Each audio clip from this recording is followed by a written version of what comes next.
સંજેલી તાલુકાની 9 ગ્રામ પંચાયતોની ચૂંટણીનું મત ગણતરી સંજેલી તાલુકા સેવા સદન ખાતે રાખવામાં આવ્યું હતું, જેમાં સંજેલી તાલુકાની 9 ગ્રામ પંચાયતોમાં કઈ ગ્રામ પંચાયતમાં કોને સરપંચ તરીકે વિજેતા જાહેર કરાયા છે તે જુઓ આગળ સમાચારમાં વિગતવાર।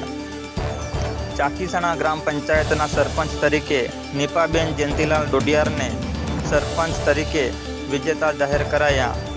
દાળસીમળ ગ્રામ પંચાયતના સરપંચના ઉમેદવાર વસૈયા લલિતાબેન દિનેશભાઈને વિજેતા જાહેર કરાયા। ભામણ ગ્રામ પંચાયતના સરપંચ તરીકે બારિયા શંકરભાઈને 214ની લીડથી વિજેતા જાહેર કરાયા। જરોર ગ્રામ પંચાયતના સરપંચ તરીકે સબરુબેન ધનાભાઈ બારિયાને વિજેતા જાહેર કરાયા। વાસિયા ગ્રામ પંચાયતના સરપંચ તરીકે સંગાળા રાહુલભાઈ શાંતિલાલને વિજેતા જાહેર કરાતા 10 મતોથી વિજેતા થતા વાસિયા ગ્રામ પંચાયતની રિકાઉન્ટિંગ કરાયા છતાં પણ રિકાઉન્ટિંગમાં ફરી રાહુલભાઈ શાંતિલાલ સંગાળાનો ભવ્ય વિજય થયો।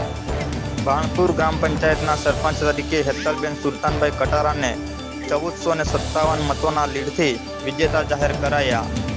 ડુંગરા ગ્રામ પંચાયતના સરપંચ તરીકે કામોળ વિનોદભાઈને 2227ની લીડથી વિજેતા જાહેર કરાયા। કરંબા ગ્રામ પંચાયતના સરપંચ તરીકે સુશીલાબેન કસુભાઈ ગરાસિયાને 1247ની લીડથી વિજેતા જાહેર કરાયા। મોલી ગ્રામ પંચાયતના સરપંચ તરીકે ગીતાબેન અશ્વિનભાઈ ડામોરને 204 મતોથી લીડથી મોલી ગ્રામ પંચાયતના સરપંચના તરીકે વિજેતા જાહેર કરાયા।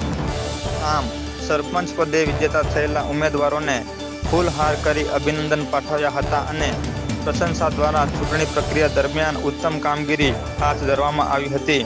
પોલીસ પ્રશાસન દ્વારા ચુસ્ત બંદોબસ્ત હેઠળ શાંતિપૂર્વક મતગણતરી યોજાઈ હતી।